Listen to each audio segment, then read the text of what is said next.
Jésus a souffert hors de la porte. Sortons donc pour aller à lui, hors du camp, emportant son opprobre.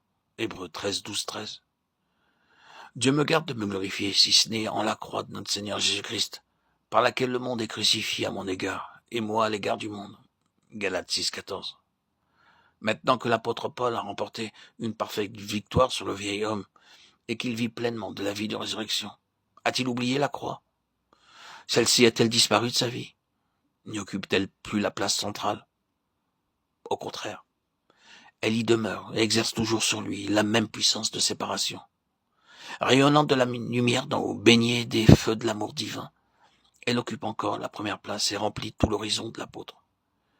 Dieu garde, s'écrie-t-il, que je me glorifie si ce n'est en la croix de Christ. Sans pensant aux Galates et à ceux qui voulaient les amener à se faire circoncire pour éviter la persécution, que Paul s'exprime de la sorte. Alors, la prédication de la croix était un scandale. Elle annonçait à tous, les hommes grecs ou gentils, circoncis ou non, un salut complet et gratuit. C'était porter un coup direct au judaïsme avec ses ordonnances charnelles et son esprit étroit, exclusif.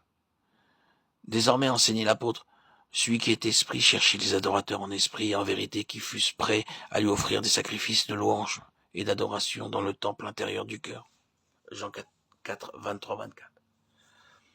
Une telle prédication était un scandale. Elle était selon Christ, mais au point de vue juif exécrable. Non content de prêcher le divin crucifié, Paul annonçait que lui, le disciple, était crucifié avec son maître, crucifié à l'égard du monde, même du monde religieux. La croix de Christ, prêchait-il, est aussi devenue l'instrument de mon crucifiement. J'ai perdu toutes les choses que le monde ambitionne, honneur, situation, fortune, relations de famille, mais Dieu garde que je me glorifie d'autre chose que de sa croix, c'est-à-dire de ce qu'il a souffert pour moi. Autrefois, pour moi aussi, la croix a été un scandale. Mais depuis que j'ai compris tout ce que le calvaire fut pour mon sauveur, elle est devenue mon plus grand sujet de gloire. Dieu garde que je me glorifie, si ce n'est de la croix de Christ, où je suis crucifié à l'égard du monde, et où le monde l'est pour moi. Désormais, nous sommes morts l'un pour l'autre. En mon sauveur, les choses anciennes ne sont plus. Qu'importe désormais d'être circoncis ou de ne pas l'être. Toutes les différences extérieures tombent, deviennent caduques.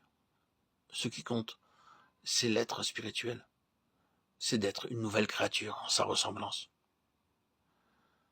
Pour arriver au point où se trouve l'apôtre et ne plus voir toute chose qu'en la croix de Christ, il faut être passé de la mort à la vie et avoir bu à la source des eaux vives. Le calvaire apparaît alors tout nimbé de gloire et comme l'expression de la souveraine sagesse et de la toute-puissance de Dieu.